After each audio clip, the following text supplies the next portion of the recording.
Hi guys, welcome back to my channel English honour tips. So friends, आज इस video में हम पढ़ने वाले हैं बीए फर्स्ट ईयर इंग्लिश का chapter 8, that is the great books born out of great minds, written by doctor APJ Abdul Kalam. So let's start now.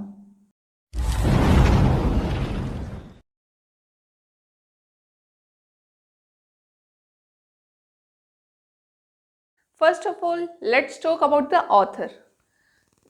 The author of this chapter is Dr. APJ Abdul Kalam. पढ़ते हैं। Doctor APJ Abdul Kalam's full name is this name,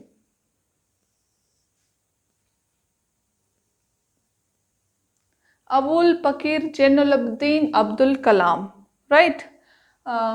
He was a recipient of the prestigious award Bharat Ratna, means he was awarded by Bharat Ratna, right? He was the 11th president of India. ये भारत के 11वें president थे, ठीक है। He was born at Rameswaram in Tamil Nadu. इनका जन्म कहाँ हुआ था? रामेश्वरम में, तमिलनाडु में। Before becoming the president of India, India के प्रेसिडेंट बनने से पहले he worked as an aerospace engineer. ये इन्होंने इंडिया का प्रेसिडेंट बनने से पहले कहाँ काम करते थे? As an engineer with Defense Research Development Organization, that is DRDO, right? And Indian Space Research Organization, that is ISRO, ISRO, ठीक है। He was known as the Missile Man of India, as we all know very well that he was known as the Missile Man of India, right? He was like very famous person of India, right?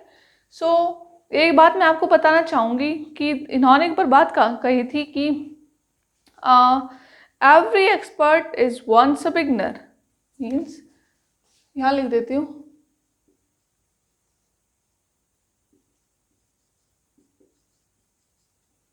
was once a beginner, कि जो कोई आज expert है, जो कोई आज के दिन एक्सपर्ट है, वो कभी ना कभी बिगनर रहा होगा, मतलब कभी ना कभी उसने भी शुरुआत की होगी। Means you can start from now, you can start from today and you will definitely get success in your life, right? तो आज से ही स्टार्ट कीजिए। अगर आप आज से अपनी प्रिपरेशन स्टार्ट करते हैं then you will definitely get good marks, then you will definitely score well, right? तो मैं आप सभी को यही मैसेज देना चाहूँगी कि start starting from today, right? So अगर आप इसका स्क्रीनशॉट लेना चाहते हैं then you can.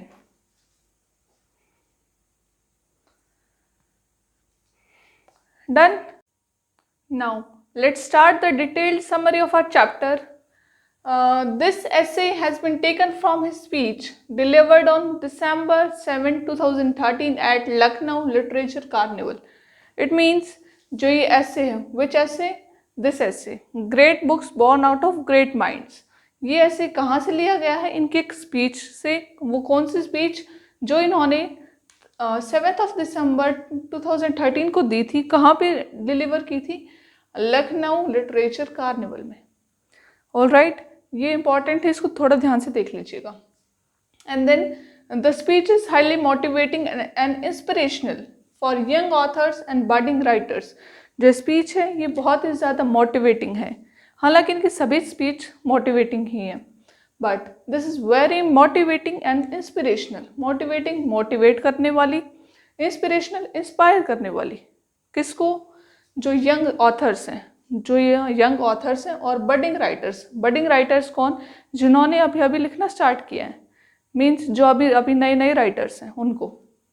Then doctor APJ Abdul Kalam begins this essay, यहाँ से हमारा स्टार्ट होता है essay, right? Doctor APJ Abdul Kalam begins this essay by addressing the readers as friends. Here friends मतलब दोस्त।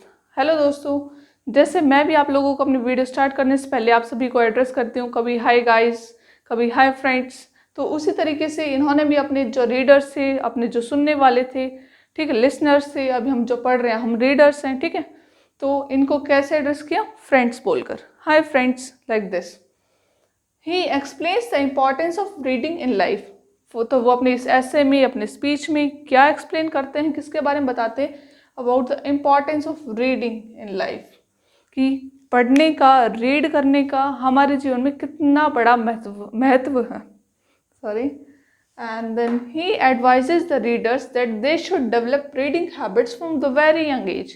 वो जो हम रीडर्स हैं उनको क्या एडवाइस करते हैं कि जो हमें रीडिंग हैबिट्स हैं वो बहुत ही कम उम्र से मीन्स वेरी यंग एज से हमें स्टार्ट कर देनी चाहिए। It means from 6 to 7 class, 6ठी-7वीं क्लास से हमें अपनी रीडिंग हैबिट स्टार्ट कर देनी चाहिए। मीन्स लाइक जैसे जब भी कोई टीचर हमें रीडिंग का काम देता है, मीन्स लाइक इंग्लिश वाले सर ने दिया रीड दिस चैप्टर, तो हम सोचते हैं बच्चे जैसे अपनी डायरी निकालते हैं काम करने के लिए, वो कहते हैं कि जैसे देखा English read this chapter, read chapter 9, तो रीड करने वाला तो पहले ही ठीक है, वो तो पहले ही हो रखा। But we should not do this, we should read it properly because it is very important. Read करना चाहिए, लिखना चाहिए, हर काम बहुत ही ध्यान से करना चाहिए। ये एडवाइजेस ही हो गया ना।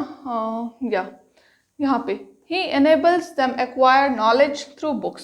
वो क्या बताते हैं कि हम बुक्स से नॉलेज ले सकते हैं। Books are very like we should have books as our best friends. It further makes human beings appreciate multiple aspects of human life, right? So you can take screenshot of this.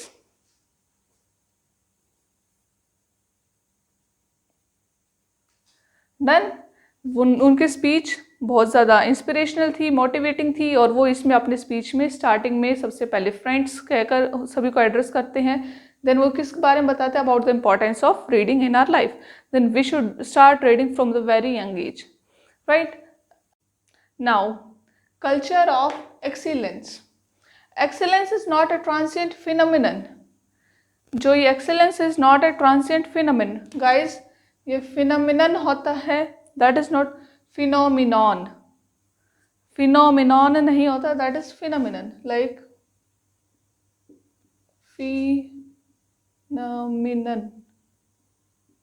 phenomenon. This excellence is not a transient phenomenon, right? Either it is a person, institution or a nation, continuous efforts are needed for excellence. Rightly said that चाहे वो कोई अकेला इंसान हो या वो अकेला बंदा हो या इंस्टीट्यूशन हो या कोई इंस्टीट्यूशन हो और अ नेशन या कोई देश हो, continuous efforts are needed. Continuously efforts चाहिए एक्सेलेंस के लिए। मीन्स अगर हम कुछ भी अचीव करना चाहते हैं तो 1 दिन में 2 दिन में नहीं होगा वो achieve, we should work for it continuously, right. तो कॉन्टीन्यूसली एफर्ट्स चाहिए, चाहे वो एक बंदा हो, कोई नेशन हो या फिर कोई इंस्टीट्यूशन हो, सभी को इक्वल। फॉर दिस, इसके लिए we first have to set a goal. इन सब के लिए हमें उसके लिए हमें सबसे पहले अपना गोल सेट करना पड़ेगा। सेट अ गोल कि हमें क्या अचीव करना है, ठीक है। देन फिर there is a need to work towards realising our dreams. हमारे जो सपने हैं, हम क्या बनना चाहते हैं, हमें क्या अचीव करना है, फिर हमें उसके बारे में सोचना होगा। गोल सेट किया कि हमें ये करना है, ठीक है। Then risk and failures in the path also have to be fought. हम कुछ करेंगे, उसमें हमारे बहुत से रिस्क भी आएंगे, बहुत सारे कभी कभार हमें फेलियर भी मिलेगा। हम फेल भी मतलब कुछ हम करना चाहेंगे वो नहीं भी हो पाएगा, but we should not leave, right. हमें उनको भी हम उनसे भी टकराएंगे, हमें उनसे भी लड़ना है, but we should do continuous practice. After achieving one goal, एक गोल अचीव करने के बाद we should try to set a better goal. हमने कोई भी एक गोल अचीव कर लिया, लाइक सबसे पहले हमने देखा कि एक चैप्टर करते हैं, आज ये चैप्टर कंप्लीट करेंगे, हमारे मन में हमारे गोल आए, ठीक है। हमने वो चैप्टर कंप्लीट किया, वो चैप्टर कंप्लीट करने के बाद मीन्स हमारा एक गोल अचीव हो गया। Then we should think about the another goal, ठीक है। अब चलो नेक्स्ट करते हैं, like this. This is a continuous process. ये कॉन्टीन्यूस प्रोसेस है। 1 दिन पढ़ाई करने से, 2 दिन पढ़ाई करने से आप टॉप नहीं कर सकते। अगर आप टॉप करना चाहते हैं, अगर आप अच्छे मार्क्स लेकर आना चाहते हैं, then you have to study continuously, you have to work hard, right? And you should know that we are not in competition with anyone else, but we are in competition with ourselves to achieve the excellence. और हमें excellence प्राप्त करने के लिए, excellence हासिल करने के लिए हमें ये पता होना चाहिए कि जो हमारा कंपटीशन है वो और किसी के साथ नहीं है, बल्कि जो हमारा कंपटीशन है वो हमारे खुद के साथ है। मीन्स हम और किसी के साथ कंपटीशन में नहीं है। इसका मतलब क्या है कि लाइक फर्स्ट बार हमारे जैसे मार्क्स ही लगा लो आप लोग, जैसे 20 में से आए 15 मार्क्स, अब की बार हमें अपने आप से आगे निकलना है। मीन्स 15 से अबव लेकर आएंगे तभी तो अपने आप से आगे निकलेंगे। Means we are in competition with our selves, हम अपने आप के साथ कॉम्पिटिशन में हैं, ठीक है। And then we are okay, doctor Kalam has given this process the name of culture of excellence. Doctor Kalam ने इसी जो प्रोसेस है इसको ही कल्चर ऑफ एक्सीलेंस बोला है। मीन्स ये प्रोसेस क्या है कि सबसे पहले क्या है, कोई नेशन हो, इंस्टीट्यूशन हो या फिर कोई भी एक इंडिविजुअल हो, सभी को कॉन्टिन्यूस एफर्ट्स चाहिए, सभी को कॉन्टिन्यूस एफर्ट्स करने ही करने होंगे। After that we should set a goal, ठीक है। फिर उसके बाद उसके लिए हमें हार्ड वर्क करना पड़ेगा। हमारे हार्ड वर्क करते टाइम हमारे जो जर्नी होगी, ठीक है, सक्सेस की तरफ, उसमें बहुत सारे रिस्क भी आएंगे, फेलियर्स भी आएंगे, बट हमें उनसे हार नहीं माननी है। Then we have to work more hard, ठीक है, we have to do more hard work. After that we should always know that we are not in competition with anyone else, we are in competition with ourselves, ठीक है। और doctor Kalam ने इसी को क्या नाम दिया है, culture of excellence. Hope clear हो रहा होगा आपको सब कुछ। You can take screenshot.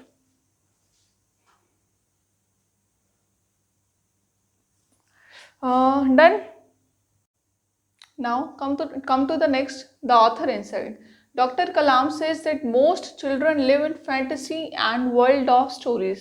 Doctor Kalam कहते हैं कि जो मोस्ट ऑफ द स्टूडेंट्स हैं, मोस्ट ऑफ द चिल्ड्रन हैं, वो कैसे जीवन में रहते हैं, कैसी दुनिया में रहते हैं, काल्पनिक दुनिया में। उनका खुद का ही अपनी फैंटेसीज रहती है, वर्ल्ड ऑफ स्टोरीज, कहानियों की दुनिया में। एक यहाँ पे देखिए, चिल्ड्रन इज प्लूरल, ये अपने आप में प्लूरल है, इसका सिंगुलर होता है चाइल्ड। तो कभी भी अगर यहाँ ये देखें तो दैट इज़ इनकरेक्ट, तो कभी भी चिल्ड्रंस नहीं लिखना है, ना बोलना है, दैट इज़ चिल्ड्रन, इसका प्लूरल होता है, और चाइल्ड है इसका singular, right.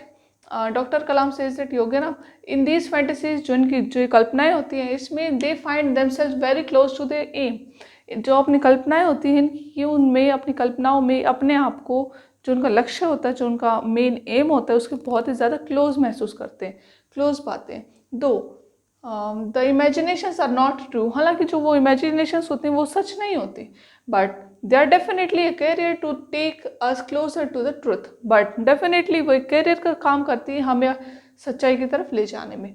Child must have some idea in his brain, बच्चे के अंदर बिल्कुल अवश्य ही कोई ना कोई आइडिया होना चाहिए अपने उसके ब्रेन के अंदर। व्हेन ही ग्रोज अप, जैसे वो बड़ा होता है, he attempts to realise his imagination through worldly experiences and evidences around. वो जैसे बड़ा होता है वो अपने आसपास जो जो चीज़ें देखता है उससे वो अपने एक्सपीरियंसेस को वो करता है, क्या करता है, रियलाइज करता है, राइट। नेक्स्ट, दस listening and telling stories can be extremely beneficial. तो ऐसे ही कहानियाँ सुनना और सुनाना, कहानियाँ बताना और सुनना, ये बहुत ही ज़्यादा एक्सट्रीमली बेनिफिशियल हो सकता है, बहुत ही ज़्यादा बेनिफिशियल हो सकता है, ठीक है। द फैक्ट इज़ दैट, जो सच्चाई है, वो वास्तविकता है, वो क्या है, the fact is that we all have an author within us. सच्चाई ये है, वास्तविकता ये है कि हम सभी के अंदर एक ना एक ऑथर छिपा हुआ है। The same author keeps creating stories and about past and future. वही सेम ऑथर जो हमारे अंदर छुपा हुआ है, वही हमेशा स्टोरीज क्रिएट करता रहता है दिमाग में, फैंटेसीज क्रिएट करता रहता है हमारे पास्ट के बारे में और कभी कभार हमारे फ्यूचर के बारे में। That in future I will this, I will be this, ठीक है। जैसे ही ये स्टोरीज का ये, ठीक है।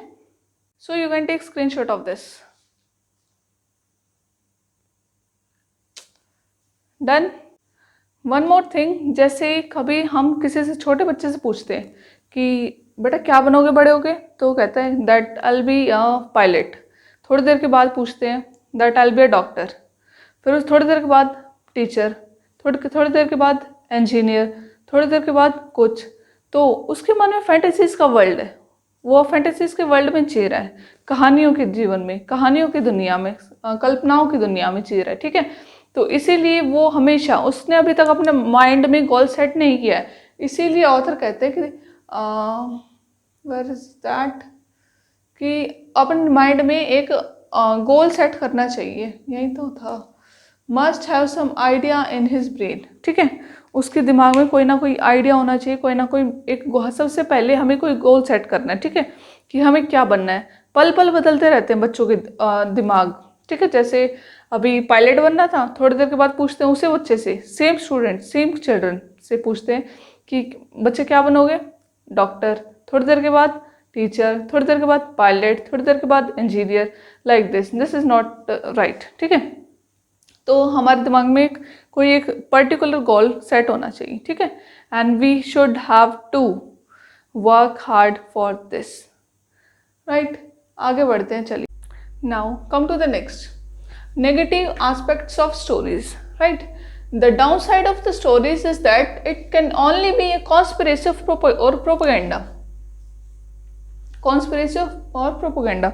जो स्टोरीज हैं ये केवल कॉन्स्पिरेसी और प्रोपेगेंडा हो सकती है। Such stories seem to be true but they are not.